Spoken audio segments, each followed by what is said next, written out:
ஒரு சீடன் வெளியூர் புறப்படுறதுக்கு தயாரா இருந்தான். ரொம்ப தூரம் போக போறான். திரும்பி வர நாளாகும். புறப்படுறதுக்கான ஆயத்த வேலைகள்ல ஈடுபட்டிருந்தான். அந்த சமயம் பார்த்து இன்னொரு சீடன் அவங்கிட்ட வந்தான். நம்ம குரு உன்னை அழைச்சிட்டு வர சொன்னார் வா அப்படின்னு கூப்பிட்டான். இவன் உடனே புறப்பட்டு போனான். குருநாதரை பார்த்தான். அவர் காலில் விழுந்து வணங்கினான். வணங்கிவிட்டு எழுந்திரிச்சான். அவ்வளவுதான். குரு ஏதாவது உபதேசம் பண்ணுவாருன்னு எதிர்பார்த்தான். ஆனா நடந்தது என்ன தெரியுமா? குரு அவனுக்கு ஓங்கி ஒரு அடி கொடுத்தார். எதிர்பாராம இந்த அடியை வாங்கினதும் அந்த சீடன் அதிர்ந்து போயிட்டான். பக்கத்துல இருந்த மற்ற சீடர்களும் திகைச்சு போய் நின்னுட்டாங்க. அடி வாங்கின சீடனுக்கு மனசுக்குள்ள குழப்பம். நாம என்ன தப்பு பண்ணணும்? புறப்படுற நேரத்துல இப்படி குரு கிட்ட அடி வாங்குற மாதிரி ஆயிட்டுதே அப்படின்னு நினைச்சு மனசுக்குள்ள ரொம்ப வேதனைப்பட்டான். கொஞ்சம் துணிச்சலை வரவழைச்சுக்கிட்டு குருநாதர்கிட்டயே கேட்டுட்டான்.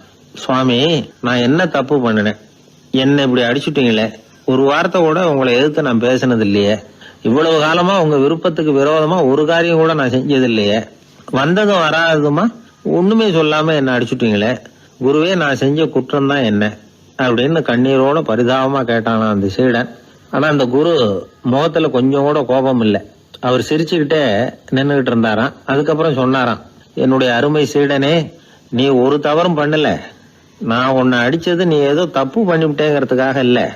நீண்ட பயணம் போக போற. ஞாபகமா ஏதாவது கொடுத்து அனுப்ப வேணாமா? நீ ஞானம் பெற்ற பிறகுதான் திரும்பி வரப்போறேங்கிறது எனக்கு தெரியும். அதுக்கு பிறகு உன்னை வந்து அடிக்க முடியுமா? அதனால இப்ப கிடைச்சிருக்கிற இந்த வாய்ப்பை பயன்படுத்திக்கிட்டேன். அப்போதைக்கு இப்பவே அடிச்சுட்டேன், அவ்வளவுதான், வேற ஒண்ணும் இல்லை அப்படின்னாராம். குரு சிரிச்சுக்கிட்டே இப்படி சொல்றார். இருந்தாலும் இதுவும் ஒரு உபதேசம் தான். அதிர்ச்சிகளால விழிப்படைய வைக்கிறதும் ஒரு வழிதான். இது ஜென் வழி. பெரும்பாலும் அதிர்ச்சியின் மூலமாகவே ஞான தரிசனத்தை அருள்கிறவர்கள் தான் ஜென் குருமார்கள். நம்ம தியானம் தான் ஜென். இந்தியாவிலிருந்து சீனாவுக்கு போய் கொஞ்சம் பேர் மாறி வளம் பெற்று ஜப்பான்ல ஜென் ஆகி வளர்ந்துருக்குது, அவ்வளவுதான். ஜென்கிறது தியானம். எதை நினைச்சும் தியானிக்கிறது இல்ல, எல்லாத்திலையும் தியானம் இருக்கிறதா சொல்லுது ஜென். பேசுறது, இருக்கிறது, நடக்கிறது, சாப்பிடுறது, சிரிக்கிறது, தூங்குறது, தொழில் செய்யறது அல்லது சும்மா இருக்கிறது எல்லாமே தியானம் தான். ஜென்கிறது ஒரு சுய தரிசனம். தன்னைத்தானே அடையாளம் கண்டுகொள்கிறது தான் அது. இல்லாத எதையும் தேடி கண்டுபிடிக்கிறது இல்ல. சென் மார்க்கத்தை பத்தி ஓஷோ என்ன சொல்றாரு தெரியுமா? காணாமல் போன தன்னுடைய மூக்கு கண்ணாடி தன்னுடைய மூக்கின் மேல் இருப்பதை கண்டுகொள்வது போன்றது சென் அப்படிங்கிறார். நம்மால் ஒருத்தர் இன்னொருத்தர் முகத்தை ரொம்ப நேரமா உத்து பார்த்துக்கிட்டு இருந்தார். என்ன பாக்குறீங்கன்னாரு அவரு. நீங்க போட்டிருக்கீங்களே மூக்கு கண்ணாடி, அதை தான் பாக்குறேன்னாரு இவரு. நீங்க அப்படி பாக்குறதுக்கு விசேஷ காரணம் ஏதாவது உண்டான்னு கேட்டார் இவர். உண்டுன்னார். என்னன்னு கேட்டார். நேத்திக்கு காணாம போன என்னோட மூக்கு கண்ணாடி அது அப்படின்னாராம் இவர். ஒரு ஊர்ல ஒரு குரு இருந்தார். ஒரு நாள் அவரை தேடிட்டு ஒருத்தன் வந்தான். உனக்கு என்ன வேணும்னு கேட்டார் குரு. எனக்கு ஞான தெளிவு வேணும், அதுக்கு உங்க உபதேசம் எனக்கு தேவைன்னா. உபதேசம் வேணும்னா அதை பெற்றுக்கொள்ளுகிற அளவுக்கு தகுதி உள்ளவனா உன்னை தயார்படுத்திக்கணுமேன்னார். அதுக்கு நான் என்ன செய்யணும் சொல்லுங்கன்னா, முதல்ல நீ செய்ய வேண்டியது என்னன்னா, உங்ககிட்ட இருக்கிற எல்லா கெட்ட குணங்களையும் விட்டுட்டு 1 வருஷம் கழிச்சு வா, அப்புறம் பாக்கலான்னார். அவ்வளவுதானே, சரின்னு சொல்லிவிட்டு அவன் போயிட்டான். 1 வருஷம் கழிச்சு வந்தான். அவன் அங்க வந்து சேர்ந்த சமயத்துல அந்த ஆசிரமத்தின் மண் தரைய ஒரு வேலைக்காரன் பெருக்கி சுத்தம் பண்ணிட்டு இருக்கிறான். அந்த மண் தரையிலிருந்து எழுந்த புழுதி அதிகமா இருந்தது. அது காத்துல கலந்தது. சீடனையே மறைக்கிற அளவுக்கு ஆயிட்டுது. ஒரே புழுதி மயம். சீடனுக்கு கோபம் வந்துட்டுது. அந்த வேலைக்காரனை அடிக்கிறதுக்காக கைய வாங்கிட்டு போனான். அவன் ஓடி போய் குரு கிட்ட சொல்லிவிட்டான். குருவே, உங்க உத்தரவுப்படிதான் நான் தரையை சுத்தம் பண்ணேன், ஆனா அந்த ஆளு என்ன அடிக்க வர்றான் அப்படின்னா. குரு பார்த்தார். அந்த சீடனை கூப்பிட்டார். இத பாருப்பா, உன்னுடைய எண்ணங்கள்ல பாம்பு புகுந்துட்டுது. அதையெல்லாம் விரட்டி அடிச்சு விட்டு 1 வருஷம் கழிச்சு வா, அதுக்கப்புறம் பாக்கலான்னுட்டார். சீடன் யோசனை பண்ணான். சரின்னு சொல்லிட்டு போயிட்டான். 1 வருஷம் கழிச்சு மறுபடியும் வந்தான். இப்போ அவன் வர்ற சமயத்துல அந்த வேலைக்காரன் என்ன பண்ணான் தெரியுமா? குரு கட்டளைப்படி தரையை பெருக்கினான். அப்புறம் அந்த புழுதியை எடுத்து வேணும்னே அந்த சீடன் மேல தூவனான். அவ்வளவுதான். சீடனுக்கு மகாகம் வந்துட்டுது. அந்த வேலைக்காரனை பிடிச்சி கண்ணாமண்ணான்னு திட்டிவிட்டான். வேலைக்காரன் குரு கிட்ட ஓடனான். ஐயா, அந்த ஆளு வாய்க்கு வந்தபடி எல்லாம் திட்டுறான் அப்படின்னா. குரு பார்த்தார். ஓ அப்படியா, அப்படின்னா இந்த தடவை பாம்புகள் கிடையாது, இப்போ அவன் இதயத்துக்குள்ள நுழைஞ்சிருக்கிறது நாய். அதை விரட்டி அடிச்சு விட்டு இன்னும் ஒரு வருஷம் கழிச்சு அவனை வர சொல், அப்புறம் பார்க்கலாம் அப்படின்னு சொல்லி அனுப்பி வச்சுட்டார். சீடன் திரும்பி போயிட்டான். ஒரு வருஷம் கழிச்சு மறுபடியும் வந்தான். இப்ப அவன் வர்றப்போ என்ன செய்யணுங்கிறத அந்த வேலைக்காரங்கிட்ட குரு ஏற்கனவே சொல்லி வச்சிருக்கிறார். அது பிரகாரமே அவன் பண்ணனான். அவன் என்ன செஞ்சான் தெரியுமா? கூட்டி பெருக்கின புழுதியெல்லாம் ஒரு வாளி தண்ணியில போட்டு நல்லா கலக்கி அந்த சீடன் தலையில ஊத்தினான். இவ்வளவு செஞ்சும் இந்த தடவை அவனுக்கு கோபமே வரல. அதுக்கு பதிலா அவனை பார்த்து நன்றின்னா. எதுக்கு நன்றி தெரியுமா? எதையும் சகிச்சுக்கிட்டு அமைதியா இருக்கும் குணத்தை கற்றுக்கொள்வதற்கு உதவியா இருந்ததுக்காக அந்த வேலைக்காரனுக்கு நன்றி. இத கேள்விப்பட்ட உடனே அந்த குரு ஓடி வந்தார். இவனை கட்டி பிடிச்சுக்கிட்டார். இனிமே நான் உனக்கு உபதேசம் பண்ணலாம், அதுக்கான தகுதி உனக்கு வந்துட்டுதுன்னார். இதுல இருந்து என்ன தெரியுது? ஒருத்தர்கிட்ட உபதேசம் வாங்கணும்னா கூட அதுக்குன்னு ஒரு தகுதி நமக்கு தேவைப்படுது. சகிப்புத்தன்மை ஒவ்வொரு மனிதனுக்கும் தேவைதான். இந்த காலத்துல ஒரு குரு, அவரை தேடி ஒருத்தன் வந்தான். குரு அவனை நிமிர்ந்து பார்த்துட்டு சொன்னார், நீ முதல்ல சகிப்புத்தன்மையை வளர்த்துக்கிட்டு அதுக்கப்புறம் என்கிட்ட வாழ்ந்தார். இவன் அவரை நிமிர்ந்து பார்த்துட்டு சொன்னான், குருவே, நான் உங்ககிட்ட வந்திருக்கிறதே சகிப்புத்தன்மையை வளர்த்துக்கிறதுக்காகத்தானே அப்படின்னு. மனுநீதி சோழன் வரலாறு நமக்கு தெரியும். அது மாதிரி நீதி தவறாத ஆட்சியாளர்கள் பல பேர் இருந்திருக்கிறாங்க இந்த உலகத்துல. ஹசரத் உமர் பின் கத்தாப் அப்படின்னு ஒருத்தர், இஸ்லாத்தின் 2வது கலீஃபா இவர். அவருடைய ஆட்சி காலத்துல நடந்த ஒரு நிகழ்ச்சி. இந்த மன்னருக்கு ஒரு மகன், அவர் பேரு அபு ஷஹ்மா.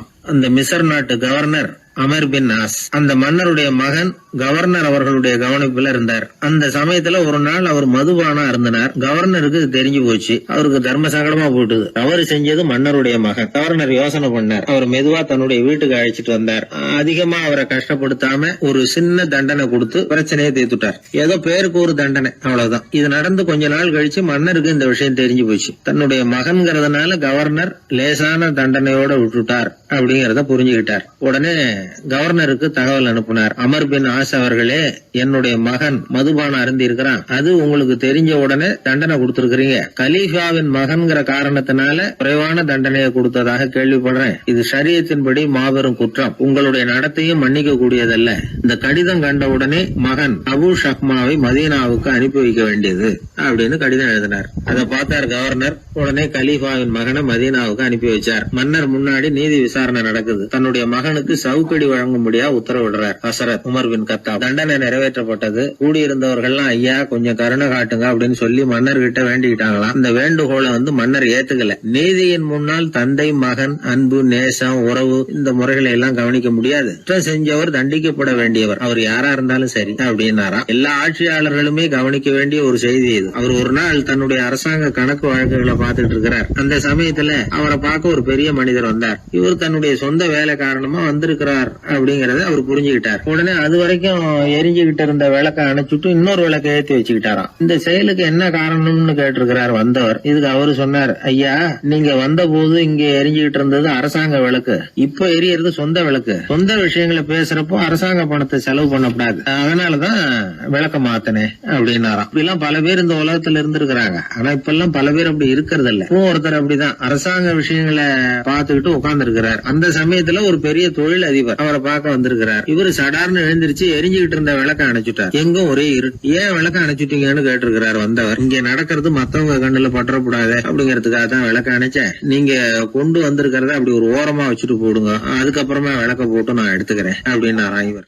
ஒரு குழந்தை அம்மா கிட்ட போச்சு, அம்மா என்ன தூக்கிக்க. உடனே அந்த அம்மா அந்த குழந்தைய தூக்கி இடுப்புல வச்சுக்கிறாங்க.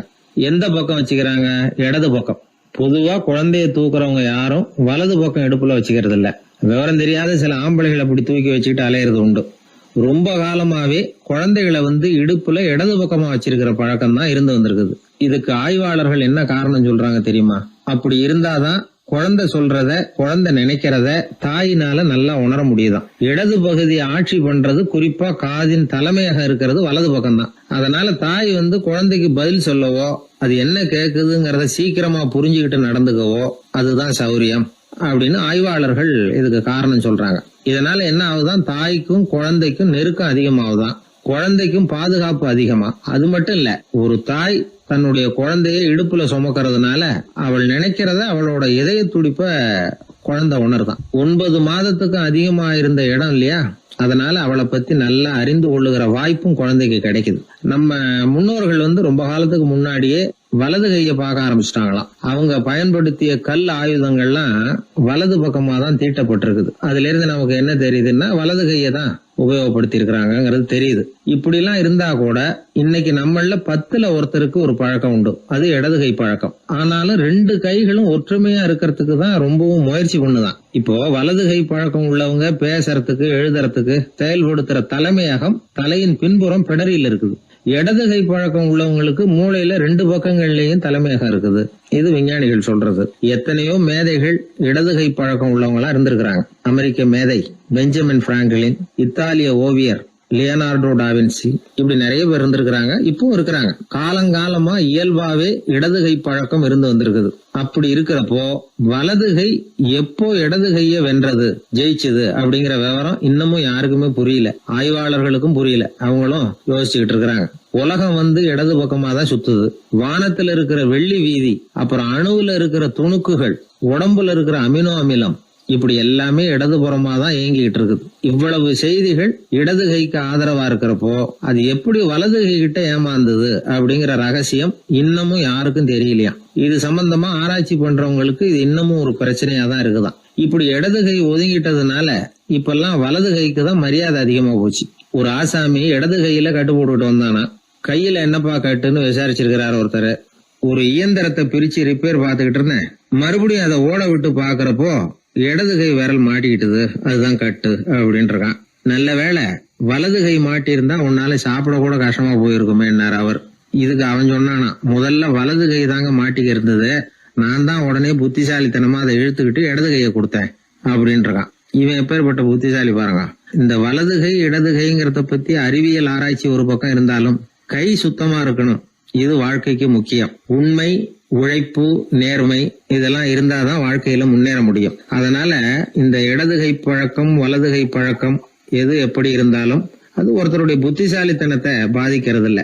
அதனால வாழ்க்கையில முன்னேறதுக்கு இது ஒரு இடைஞ்சலா இருக்கிறது இல்ல. நாம நம்ம உடம்பையும் புரிஞ்சுக்குவோம், மனசையும் புரிஞ்சுக்குவோம். அப்படி புரிந்து கொண்டு வாழ்க்கையில முன்னேறுவோம். ஒரு இளைஞன், வசதியான குடும்பம், அவனுக்கு வாழ்க்கையில நிம்மதி இல்ல, வாழவே பிடிக்கல, எல்லாம் வெறுத்து போச்சு.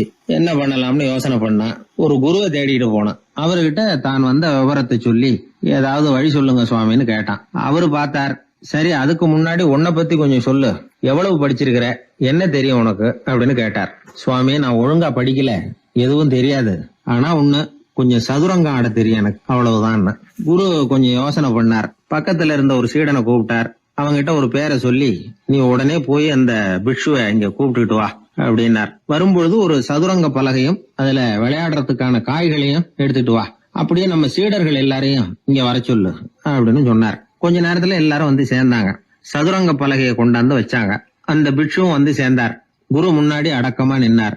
குரு அவரை கிட்டத்துல கூப்பிட்டு கொஞ்ச நேரம் சதுரங்கம் ஆடணும்னார். அந்த பிக்ஷுவுக்கு சதுரங்கம்னா என்னன்னு தெரியாது, இருந்தாலும் மறுப்பு எதுவும் சொல்லல.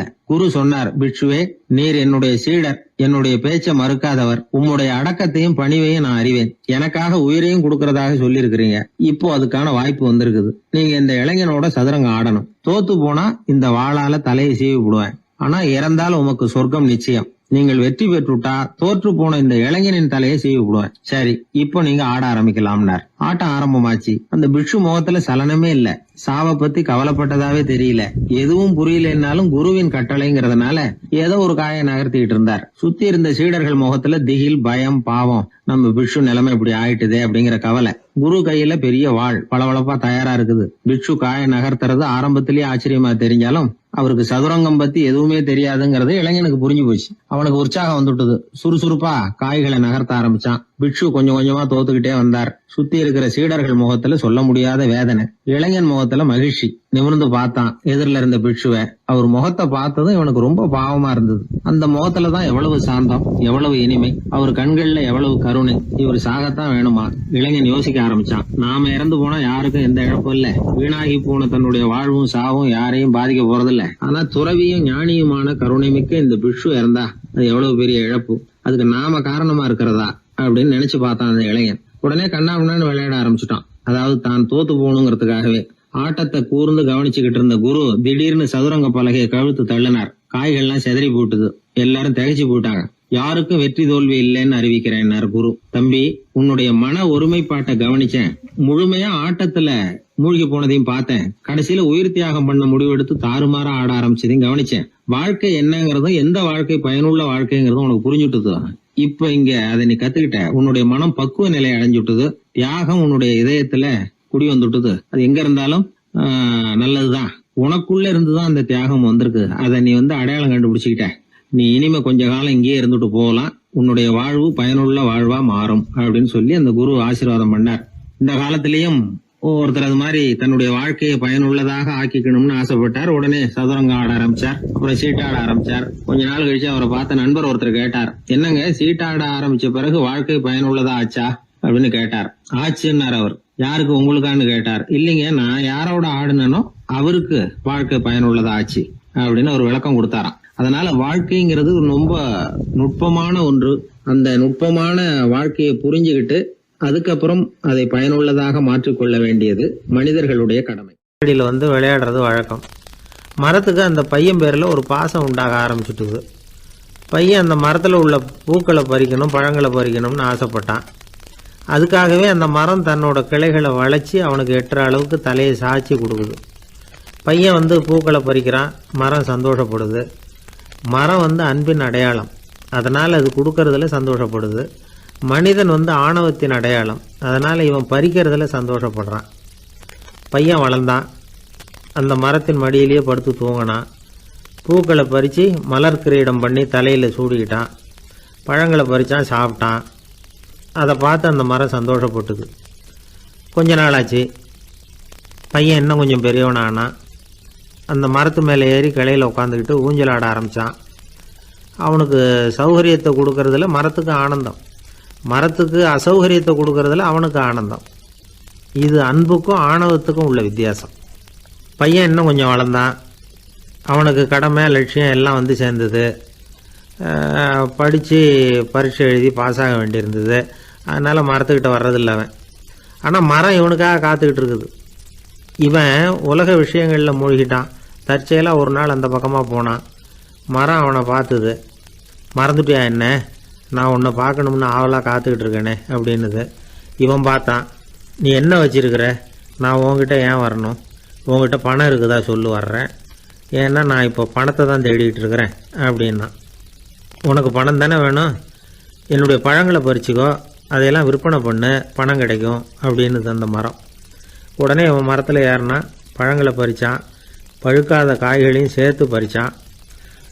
தன்னோட கிளை கொம்புகள் உடைஞ்சா கூட அதுக்காக அந்த மரம் கவலைப்படலை, சந்தோஷப்பட்டுது. இவன் பழங்களை பொறுக்கிட்டு அந்த மரத்துக்கு ஒரு நன்றி கூட சொல்லாமல் அவன் பாட்டுக்கு போட்டான். அதுக்கப்புறம் அந்த பக்கமே திரும்பலை. பணம் சம்பாதிக்கிறதுலேயே குறியாக இருந்தான். மரத்துக்கு மறுபடியும் வருத்தம், அவன் வரலையேன்னு. பல வருஷம் கழித்து அவன் வந்தான். வா மகனே, என்னை கட்டி பிடிச்சிக்கொண்டுது அந்த மரம். நான் என்ன இன்னமும் சின்ன பிள்ளையா உன்னை கட்டி பிடிச்சிக்கிறதுக்கு அப்படின்னா அவன்.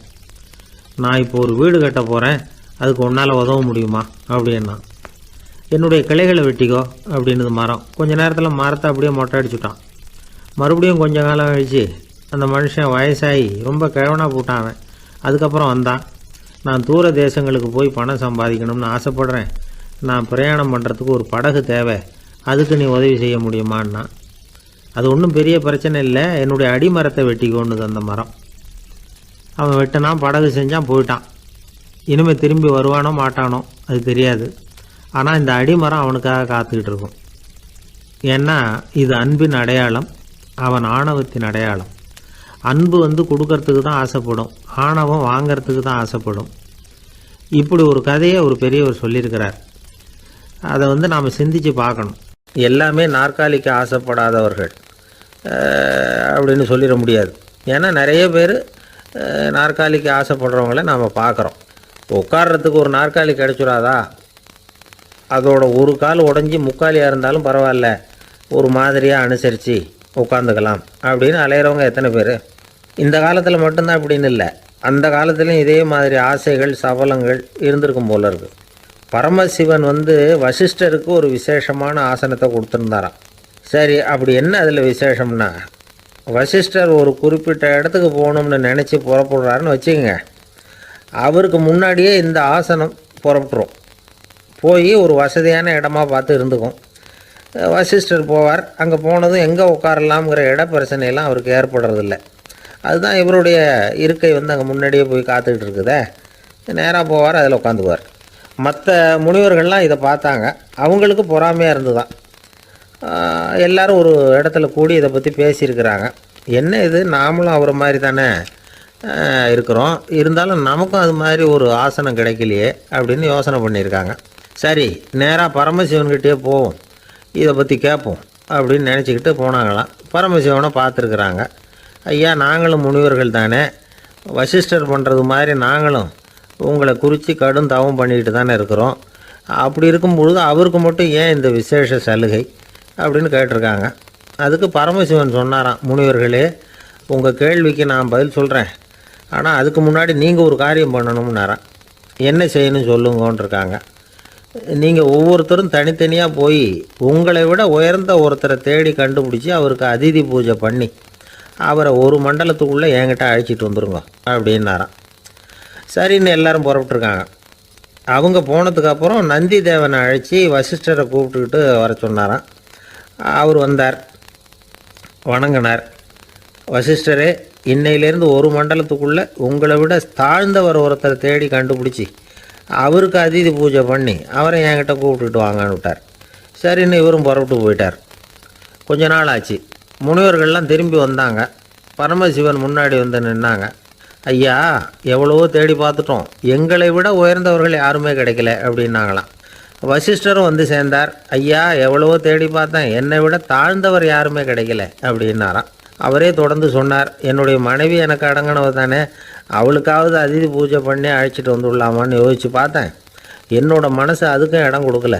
ஏன்னா அவளோட விரதத்துக்கு முன்னாடி நாம் ஏமாத்திரம் அப்படின்னு யோசித்து பார்த்தேன். அதனால் அந்த எண்ணத்தையும் கைவிட்டுட்டேன் அப்படின்னு ரொம்ப வருத்தத்தோடு சொன்னாராம். இதை கேட்ட உடனே மற்ற முனிவர்களுக்கு வெக்கமாக போச்சு. இந்த உலகத்தில் நம்மளை விட மேலானவங்க யாருமே இல்லைன்னு நாம் நினச்சோம். வசிஷ்டரோ தன்னை விட தாழ்வானவங்க யாருமே இல்லைன்னு நினைக்கிறார். பரமசிவன் ஏன் அந்த ஆசனத்தை அவருக்கு மட்டும் கொடுத்தார் அப்படிங்கிற கேள்விக்கான பதில் அவங்களுக்கு கிடச்சிட்டு தான். இந்த காலத்தில் நாம் எப்படி நினைக்கிறோம்னா, எல்லாரும் நம்மளை விட மட்டமானவங்கன்னு நினைக்கிறோம். அதனால் நாம் மட்டும் நாற்காலியில் உட்காந்தா போதும் அப்படின்னு நினைக்கிறோம். ஏமாந்து போனவங்க சந்தர்ப்பம் பார்த்து காலை வாரி விட்டுடுறாங்க, கீழே விழுந்து காலை உடச்சிக்கிறோம். அதுதான் இன்றைக்கி நடக்கிறது. ஒரு அம்மா தன்னோட வீட்டுக்காரரை ஒரு மனோதத்துவ டாக்டர்கிட்ட அழைச்சிட்டு போனாங்களாம். என்ன ப்ராப்ளம்னு கேட்டிருக்கார் டாக்டர். எங்கள் வீட்டுக்காரர் அடிக்கடி நாற்காலியில் உட்காந்து காலை உடச்சிக்கிறார் அப்படின்னாங்களாம். அப்படின்னா அந்த நாற்காலியில் தான் ஏதோ கோளாறு அப்படின்னாரான் டாக்டர்.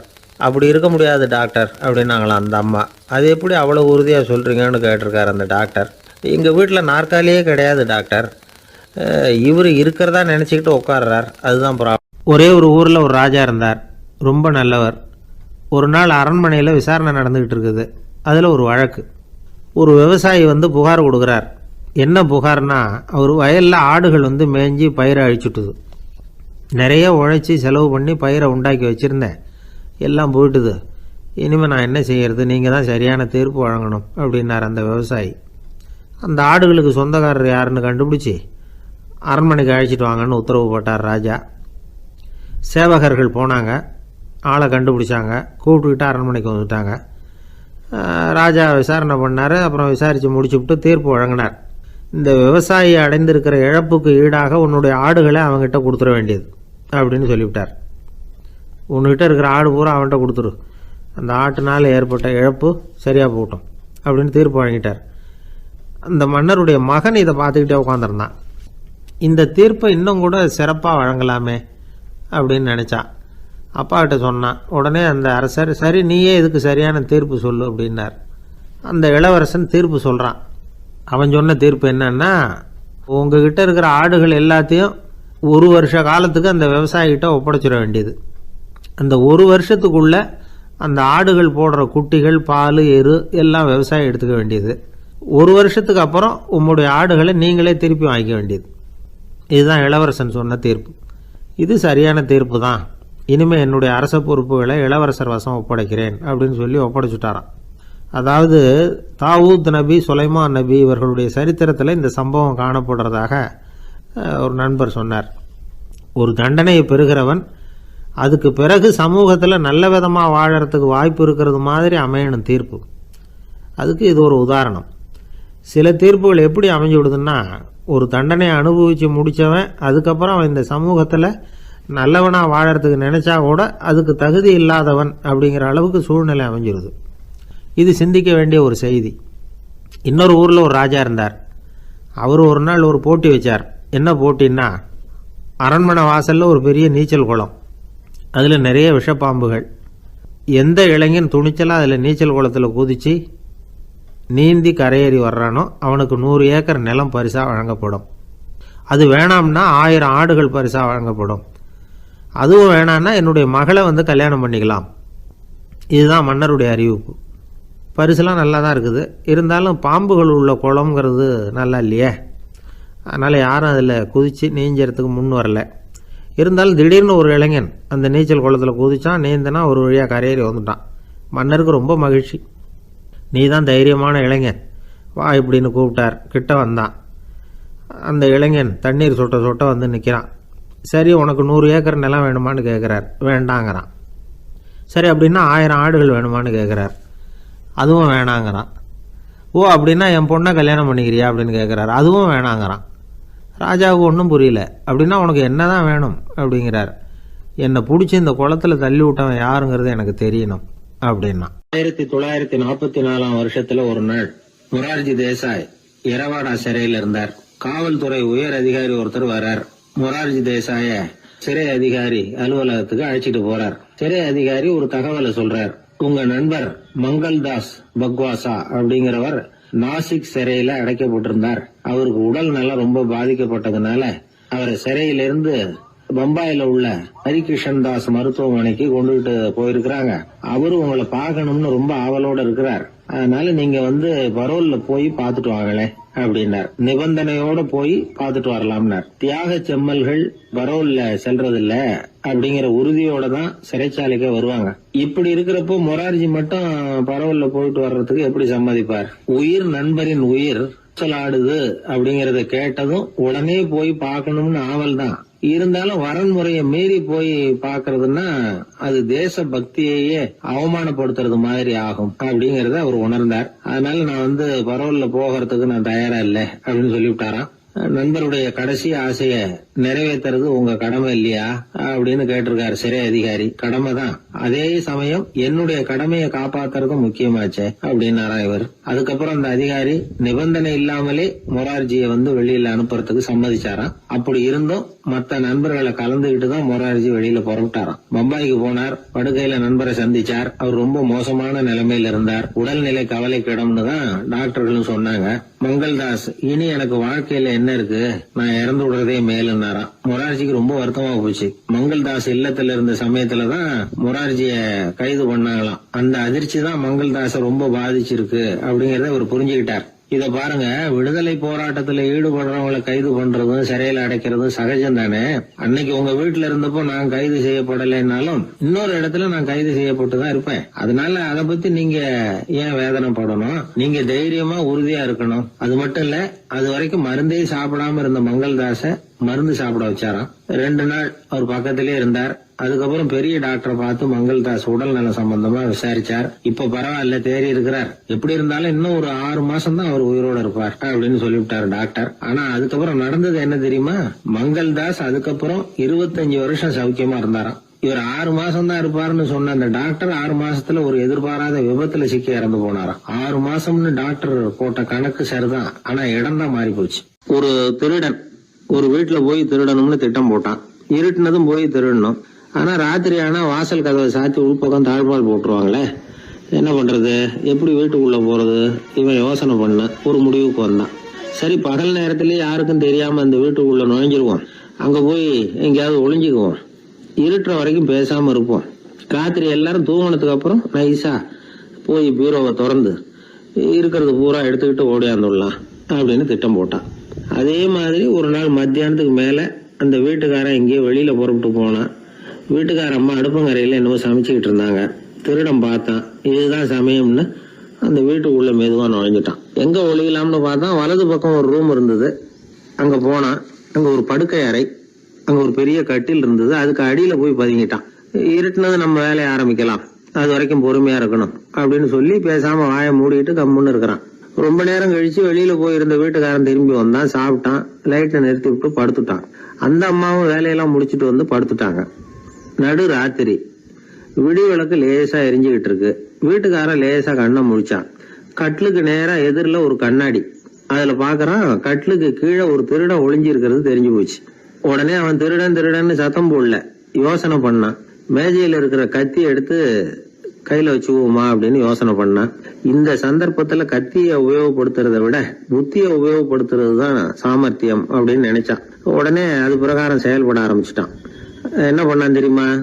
எதையும் வெளியில காட்டிக்காம ரொம்ப சர்வசாதாரணமா தன்னுடைய மனைவி கிட்ட பேச ஆரம்பிச்சான். மனைவியும் புத்திசாலி, அதனால அவங்களுக்கு தெரியும்.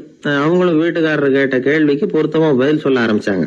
இவன் கேட்டான், இந்த பாரு, நமக்கு குழந்தை பிறந்தா அதுக்கு கிருஷ்ணமூர்த்தின்னு தான் பேர் வைக்கணும் அப்படின்னா. அதெல்லாம் முடியாது. ஆம்பளை பிள்ளையா இருந்தா ஏகாம்பரம், பொம்பளை பிள்ளையா இருந்தா பங்கஜவல்லி, இதுதான் அவங்க மாமனார் மாமியார் பேர், அதான் வைக்கணும் அப்படின்னாங்க அந்த அம்மா. அதெல்லாம் முடியாது, நான் முடிவு பண்ணிவிட்டேன் கிருஷ்ணமூர்த்தின்னு கத்தனா அவன். இல்ல ஏகாம்பரம் பங்கஜவல்லின்றது இந்த அம்மா. வாதம் முத்தி போச்சு. கிருஷ்ணமூர்த்தி கிருஷ்ணமூர்த்தி கிருஷ்ணமூர்த்தின்னா அவன். ஏகாம்பரம் பங்கஜவல்லி ஏகாம்பரம் பங்கஜவல்லின்னு இவங்க கத்துறாங்க. ஒரே சத்தமா போச்சு. இத கேட்டதும் பக்கத்து வீட்டுல இருந்தவங்க, எழுத்த வீட்டுல இருந்தவங்க எல்லாம் எழுந்திரிச்சு ஓடி வந்து இவங்க வீட்டு கதவை தட்ட ஆரம்பிச்சுட்டாங்க. தட தடன்னு. இவன் சாவகாசமா எழுந்திரிச்சு போய் கதவை திறந்தான். என்னங்க இந்த ராத்திரி வேலையில எங்களை எல்லாம் ஏன் கூப்பிட்டீங்க, யாருக்கு என்னாச்சு அப்படின்னு கேட்டாங்க. கேட்டது யாருன்னா பக்கத்து வீட்டு கிருஷ்ணமூர்த்தி, எழுத்த வீட்டு ஏகாம்பரம் பங்கஜவல்லி எல்லாரும். அடடே, உங்களை கூப்பிடலீங்க, குழந்தைக்கு பேர் வைக்கிறது சம்பந்தமா எங்களுக்குள்ள சண்டை வந்துட்டுது, அதுதான் விஷயம். வேணும்னா இதை கட்டிலுக்கு அடியில ஒளிஞ்சிட்டு இருக்கிறானே ஒருத்தன், அவனை கூட கேட்டு பாருங்க, அவன் தான் இதுக்கு சாட்சி அப்படிங்கிறான் அந்த ஆளு. உடனே எல்லாரும் விஷயத்த புரிஞ்சுக்கிட்டு திருடனை பிடிச்சி போலீஸ்ல ஒப்படைச்சிட்டாங்களாம். நெருக்கடியான நேரங்கள்ல பதறாம புத்திசாலித்தனமா செயல்படணுங்கிறத தெரிஞ்சுக்கிறதுக்காக இந்த கதை. புத்திசாலித்தனமா செயல்படுற ஒரு குடும்ப தலைவி இருக்காங்க. அவங்க என்ன செய்வாங்க தெரியுமா? எல்லாரும் ராத்திரியானா வீட்டை உள்பக்கமா போட்டு விட்டு தானே படுப்பாங்க. ஆனா அந்த அம்மா என்ன பண்ணுவாங்கன்னா, வீட்டை வெளிப்பக்கமா ஒரு பூட்டு போட்டு பூட்டி விடுவாங்க. எழுத்த வீட்டுக்காரங்க கிட்ட சொல்லி தினமும் இப்படி பூட்டி விட சொல்றது பழக்கம். ஏங்க அப்படி செய்யறீங்க, திருடன் சுலபமா உள்ளே வந்துடக்கூடாதுங்கிறதுக்காகவா அப்படின்னு கேட்டாங்க. இல்லைங்க, சுலபமா வெளியில போயிடக்கூடாதுங்கிறதுக்காக அப்படின்னாங்க. என்னங்க சொல்றீங்க அப்படின்னு கேட்டாங்க. ஆமாங்க, இவருக்கு அந்த பழக்கம் உண்டு அப்படின்னு தன்னுடைய வீட்டுக்காரரை காட்டினாங்க. பக்கத்து வீடுகள் பத்திரமா இருக்கணுங்கிறதுக்காக தன்னுடைய வீட்டை பூட்டி வைக்கிறது ஒரு பெரிய விஷயம் தானே. ஒரு வயதான குரு சாய்வு நாற்காலியில உட்கார்ந்திருந்தார். ஒரு ஆள் அவரை தேடிட்டு வந்தான். வந்து அவர் முன்னாடி நின்னான். ஐயா, நான் உங்களுக்கு சீடனா ஆயிடலாம்னு நினைக்கிறேன் அப்படின்னா. அந்த குரு நிமிந்து பார்த்தார். இத பாருப்பா, அது அவ்வளவு சுலபமான வேலை இல்லை. அப்படியா சொல்றீங்க அப்படின்னா. ஆமா, நீ ஒரு சீடனா ஆகணும்னா உன்னுடைய அகங்காரத்தை எல்லாம் விட்டுடணும், தியானத்துல முழுமையா ஈடுபடணும், இது மாதிரி இன்னும் பல காரியங்களை ஒழுங்கா செய்யணும், ஒரு ஈடுபாட்டோட செய்யணும். அது மட்டும் இல்ல, இதெல்லாம் தொடர்ந்து நீண்ட நாட்களுக்கு செய்ய வேண்டியிருக்கும். அப்படி உன்னால முடியுமா அப்படின்னார். வந்தவன் யோசிக்க ஆரம்பிச்சான். சீடனாகிறதுலேயே இவ்வளவு சிரமம் இருக்குங்கிறது அவனுக்கு தெரியாது. யோசிச்சுக்கிட்டே அந்த குருவை பார்த்தான். அவர் சாய்வு நாற்காலியில் இருந்த நிலைமைய பார்த்தான். சரிங்க சுவாமி, சீடனாகிறது இவ்வளவு கஷ்டம்னா அது வேணாம், அதுக்கு பதிலா உங்களை மாதிரி ஒரு குருவா ஆயிடுறேனே அப்படின்னா. குரு சிரிச்சார். நீ சொல்றது சரிதான், குருவாகிறது சுலபமான வேலைதான் அப்படின்னார். இதை கேட்டதும் அந்த ஆளுக்கு ஏகப்பட்ட சந்தோஷம். கஷ்டப்படாம குருவாயிடலாம் போல இருக்குதே அப்படின்னு கணக்கு போட்டான். பிறகு அந்த குரு சொன்னார், நீ குருவாயிட்டா பல சீடர்களுக்கு தலைவனா ஆகணும், அவங்கள வழி நடத்தி செல்லணும். அது கஷ்டமாச்சே. ஏன்னா பல பேர் கோவப்படுறவங்களா இருப்பாங்க, சில சமயம் சண்டை கூட போட்டுக்குவாங்க, சொல்றத கேட்க மாட்டாங்க, பணிவு இருக்காது. இப்படிப்பட்டவங்களை எல்லாம் சமாளிக்கிறதுங்கிறது ரொம்ப ஆபத்தான விஷயமாச்சேன்னார். என்ன சுவாமி, இப்ப கொஞ்ச நேரத்துக்கு முன்னாடி தானே சொன்னீங்க குருவாகிறது சுலபம்னு அப்படின்னா. ஆமா, அது சரிதான். இப்ப என்னையே பாரு, நான் எவ்வளவு ஓய்வா இருக்கிறேன். ஆனா ஒண்ணு, ஒருத்தன் பல சீடர்களை வழி நடத்தி செல்லணும், அல்லது ஒரு சீடன் ஆயிடணும். இப்படி ரெண்டுல ஒண்ணு ஆனாதான் நல்லது அப்படின்னாரு அவரு. அவன் இப்ப ரொம்ப குழம்பி போயிட்டான். ஏன்னா மாத்தி மாத்தி ஒவ்வொரு விதமா சொல்றாருன்னு. சுவாமி, நீங்க சொல்றத பார்த்தா ரெண்டுமே கஷ்டமான காரியமா தான் தோணுது. என்ன முடிவு எடுக்கிறதுன்னு எனக்கு புரியல. அதனால உங்களுடைய அபிப்பிராயம் என்ன, அதை சொல்லுங்க அப்படின்னு கேட்டான். இப்ப அந்த குரு சொன்னார், நீ பல சீடர்களின் தொல்லைகளுக்கு ஆளாகிறத விட நீயே முதல்ல சீடனாகி தொல்லைப்படுறதுதான் சரியா இருக்கும். ஏன்னா அப்ப நீ உன்னுடைய பிரச்சனையை மட்டும்தான் கவனிக்க வேண்டியிருக்கும். குரு ஆயிட்டீன்னா பல பேருடைய பிரச்சனையில தலையிட வேண்டியிருக்கும் அப்படின்னார். ஒரு உண்மையான குருவுக்கும் சீடனுக்கும் உள்ள உறவுங்கிறது ரொம்ப பயன் கருதாத ஒரு அன்பு கலப்பு. ரெண்டு இயற்கையான முழுமை நெருங்கி வந்து ஒன்றோட ஒன்று கலக்கிறது. நீங்க கேள்வி கேட்டா எப்படி அது முழுமை இருக்க முடியும்? அதுல முழுமைங்கிறது ஒரு அமைதியான நிலை. இந்த காலத்து குரு சீடர்கள்லாம் வேற மாதிரி. ஒரு குரு தன் சீடன் கிட்ட சொன்னார், இந்த பாருப்பா, நீ இந்த உலகத்துல எதுக்கும் பிரயோஜனப்பட மாட்ட, பன்றி மேய்க்கிறது கூட லாய்க்கில்லை அப்படின்னார். அப்படின்னா ஒண்ணு செய்யறேன் அப்படின்னு நானா சீடன். என்ன பண்ணுவேன்னு கேட்டிருக்காரு குரு. உங்களை மாதிரியே ஒரு குருவாயிடுறேனே அப்படின்னு நானா அந்த சீடன். பத்திரிகையில வர்ற செய்திகளை கூட நகைச்சுவையா சொல்றது உண்டு. அதாவது அதை நேரடியா சொன்னா வானொலியில அனுமதிக்க மாட்டாங்க சில விஷயங்களை. அது சின்னாருக்கு கௌரவ குறைச்சல். அதை வேடிக்கை கலந்து நகைச்சுவோடு சொல்லும் பொழுது அதை அனுமதிச்சிருவாங்க. அப்ப அந்த விசாரணை கமிஷன் அது இது நிறைய நடந்துகிட்டு இருந்தது. டெல்லியில இருந்து அமலாக்க பிரிவு அதிகாரிகள்லாம் வராங்க போறாங்கன்னு பத்திரிகையில அமர்க்கலப்பட்ட இடம். அந்த நேரம் வந்து நான் ஒரு ரேடியோவில் ஒரு செய்தியை தயார் பண்றோம். அப்ப என்ன பண்ணேன்னா, இது மாதிரி அந்த பத்திரிகை செய்தியை வச்சுக்கிட்டே ஒரு செய்தி சொன்னோம், இன்னொரு தகவல் சொல்லி. என்னன்னா, ஒருத்தன் வந்து தமிழ்நாட்டுல ஒரு ஆள், அவன் திடீர்னு வந்து கோடீஸ்வரன் ஆயிட்டான். நேத்து வரைக்கும் சாதாரணமா இருந்தாள், இன்னைக்கு கோடீஸ்வரன் ஆயிட்டான். டெல்லியில இருந்து 2 அதிகாரிகள் வராங்க. எப்படி அவன் பணம் சேர்த்தான்னு கண்டுபிடிக்கிறதுக்கு அவனை கூப்பிட்டு 2 அதிகாரிகளும் எப்படிடா பணம் சேர்த்த? நான் ஒன்னும் தப்பான வழியில பணம் சேர்க்கல சார், நான் வந்து பந்தயம் கட்டியே பணக்காரன் ஆயிட்டேன். பந்தயம் கட்டி எப்படிடா பணக்காரன் ஆக முடியும் அப்படின்னா, நீங்க நம்புங்க சார், நான் பந்தயம் கட்டி தான் பணக்காரன், தப்பான வழியில சேரல சார். பந்தயம் கட்டி எப்படிடா கோடீஸ்வரன் ஆனே அப்படின்னா, நாங்க நம்ப முடியாதுன்னு இருக்கான் விசாரிக்க வந்தவன். அப்படின்னா உங்ககிட்டே ஒரு பந்தயம் கட்டட்டோமான் இருக்கான் விசாரிக்க வந்தவன்ட்டிய. என்னடா பந்தயம் அப்படின்னா, ஒண்ணுமில்ல சார், இது என் கண்ணு, இது என் பல்லு, என் கண்ணை என் பல்லாலேயே கடிக்கிறேன், எவ்வளவு பந்தயம். விசாரிக்க வந்தவன் 100 ரூபாய் எடுத்து வச்சான், இதை ப்ரூவ் பண்றான்னு. அப்படியே கண்ணை எடுத்துட்டான். அது பளிங்கு கண்ணு, ஏற்கனவே ஒரு கண்ணு பளிங்கு கண்ணு வச்சுனா எடுத்து கடிச்சு விட்டான். இது விசாரிக்க வந்தாலும் 100 ரூபாய் விட்டுட்டு நிக்கிறான். எப்படி பணம் சேர்த்தான்னு வந்தவன். உடனே இன்னொருத்தன், இவன்ட்ட என்னடா பேச்சு கொடுக்காரா, நம்ம பணம் தான் அங்க போயிட்டு இருக்கு, உனக்கு விசாரிக்க தெரியல, போடா நான் விசாரிக்கிறேன்னு அடுத்தவன் வந்தான். அது நீ ஒழுங்கா சொல்றேன், எப்படிடா பணம் சேர்த்தேன் சார், நீங்க கொஞ்சம் புத்திசாலியா தெரியுது அவரை விட, நீங்களாவது நம்புங்க சார், பந்தயம் கட்டி தான் பணம் சேர்த்தேன், நான் நம்ப முடியாது. அப்படின்னா உங்ககிட்ட இன்னொரு பந்தயம் கட்டட்டுமா அப்படின்றான். வேண்டாம், அவனை ஏமாத்தி விட்டேன் என்னால வேண்டான்றான். இல்ல சார், அவரு ஏமாந்தது பொய் கண்ணு, பளிங்கு கண்ணுன்னு தெரியாது, ஏமாந்துட்டார். இப்போ உங்ககிட்ட பந்தயம் கட்டது நெஜம் கண்ணு, இந்த பக்கம் பளிங்கு கண்ணு கிடையாது, நெஜம் கண்ணு, இதை பல்லால கடிக்கிறேன் அப்படின்னு அவன் ஒரு 100 ரூபாய் எடுத்து வச்சான். இவன் அப்படியே பல் செட்டை கட்டினான் தனியா, அப்படியே கட்டி கடிச்சு விட்டான். அதையும் விட்டுட்டான். இவன் உடனே 2 பேரும், இவன்கிட்ட பேச பேச நம்ம பணம் தான் அவன்கிட்ட போயிட்டு இருக்கு, இவன் எப்படி பணம் சேர்த்தான்னு கண்டுபிடிக்கிறதுக்கு டெல்லியில இருந்து வந்திருக்கான், மேற்கொண்டு பேசாத, பேச பேச பந்தயம் கட்டுவான், திரும்பி போறதுக்கு ரயிலுக்கு டிக்கெட்டு சரியா இருக்கா பாடுறான்றான்.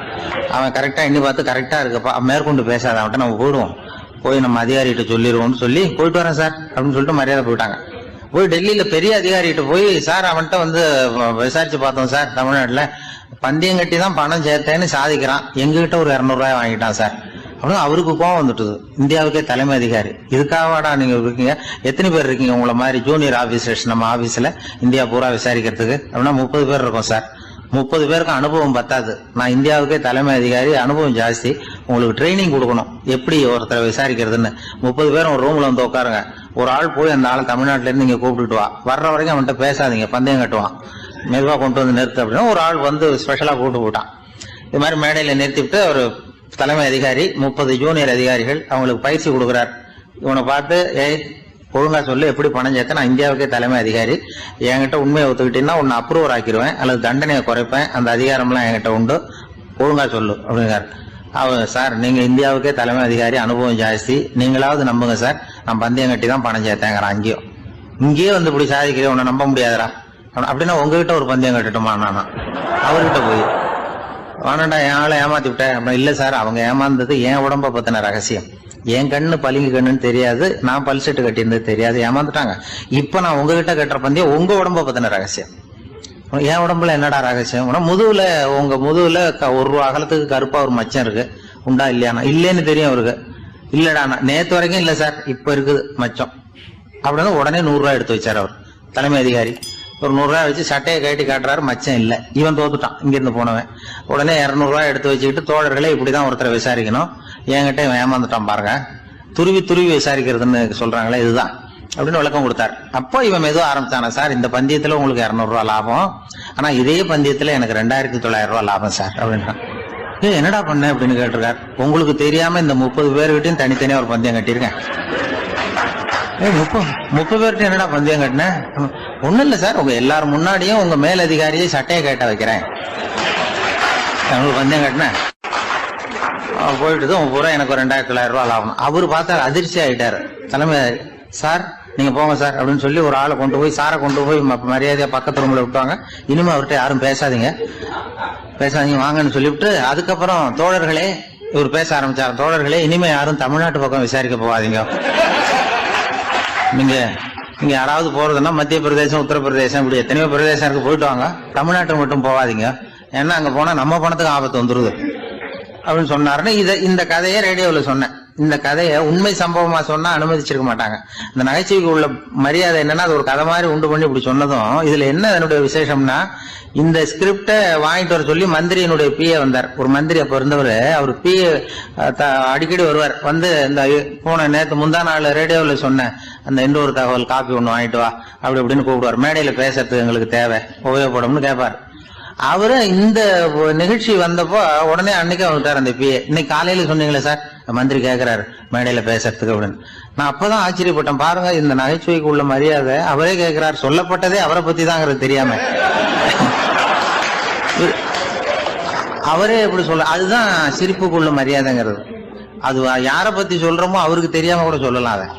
அப்படி இது உண்மையில நடந்த சம்பவம். அந்த அமைச்சர் இப்ப இல்ல, உயிரோட எல்லாம் இருந்து வாங்கிட்டு இருந்தார். கிராமத்துல ஒருத்தன் தன்னுடைய நகங்களை வெட்டிக்கிட்டு இருந்தான். வெட்டி முடிச்சதும் ஒரு வயசானவர் அவனை பார்த்து, அதெல்லாம் அடுத்தவன் கண்ணில் படுறது மாதிரி போட்டுறாதப்பா, ஆபத்துன்னார். என்ன ஆபத்துன்னு கேட்டான் இவன். எவனாவது பில்லி சூனியம் வைக்கிறவன் எடுத்துட்டு போயிட போறான் அப்படின்னாரு அவர். வேண்டாத ஒருத்தனுக்கு ஏதாவது கெடுதல் பண்ணணும்னா உடனே மந்திரவாதியை தேடி போறது உண்டு. மந்திரவாதி என்ன பண்ணுவார்னா, யாருக்கு சூன்யம் வைக்கணுமோ அவனோட காலடி மண்ணு, முடி, நகம் இதையெல்லாம் அவனுக்கு தெரியாம எடுத்துட்டு வா அப்படிம்பார். இது மட்டும் இல்ல, அழுக்கு துணி, வேறு மனித உருவம் மாதிரி செய்யப்பட்ட பொம்மை, இதெல்லாம் கூட மந்திரவாதிகள் பயன்படுத்துறது உண்டு. இதெல்லாம் ஏமாத்து வேலை. மனிதனுடைய முடி, நகம் இதெல்லாம் வெட்ட வெட்ட வளருது இல்லையா, அதனால அதுக்குள்ள உயிர் இருக்கிறதாக ஆதி மனிதர்கள் நம்பி இருப்பாங்க. அதனால மனுஷங்கிட்ட இருந்து அதெல்லாம் பிரிக்கப்பட்ட பிறகும் கூட அதுகளுக்கும் அந்த மனுஷனுக்கும் தொடர்பு இருக்கிறதாக அவங்க நம்பினாங்க. அந்த நம்பிக்கை தொடர்ந்து அதோட விளைவாதான் இன்னைக்கு மந்திரவாதிகள் நகத்தையும் முடியையும் எடுக்கிறாங்க. அந்த நகத்துக்கும் முடிக்கும் ஒரு பாதிப்பு உண்டாக்குனா அது சம்பந்தப்பட்டவனுக்கு போய் சேரும் அப்படிங்கறது அவங்க நினைப்பு. அவ்வளவுதான் விஷயம். இது மாதிரி நம்பிக்கைகள் தான் இன்னைக்கு நகம், முடி இதையெல்லாம் மற்றவங்க கண்ணில் படும்படி போடக்கூடாது அப்படிங்கிற வழக்கத்தை உண்டாக்கி விட்டுது.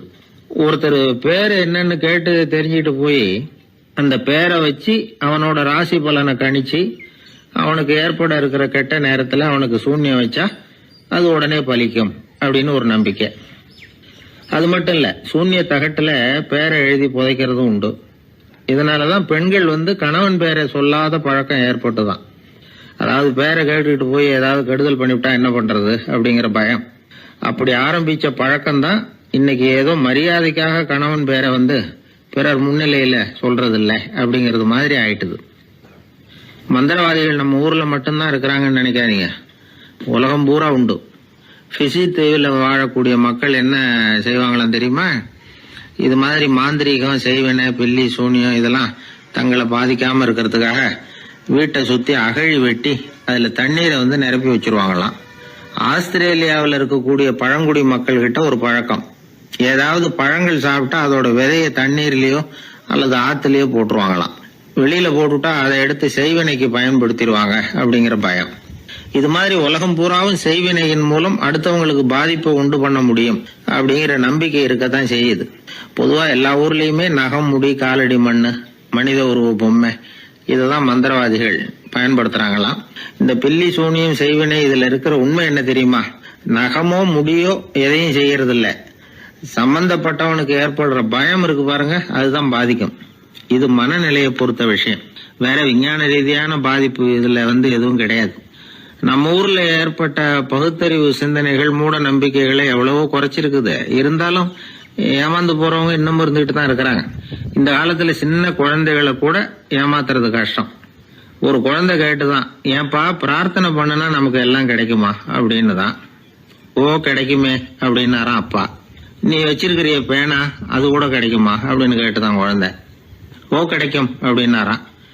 அப்படின்னா நீ வச்சிருக்கிற பேனாவை என்கிட்ட கொடுத்துரு, அதுக்கப்புறம் நீ பிரார்த்தனை பண்ணி வேற ஒரு பேனாவை வாங்கிக்கோ அப்படின்னு தான் அந்த சின்ன குழந்தை. ஒரு ராஜா இருந்தார். அவர் ஒரு பெரிய கோயில் கட்டினார். பல ஊர்கள்ல இருந்து சிற்பிகள்லாம் கொண்டுகிட்டு வந்தார். அழகழகா சிற்பங்களை செய்ய சொன்னார்.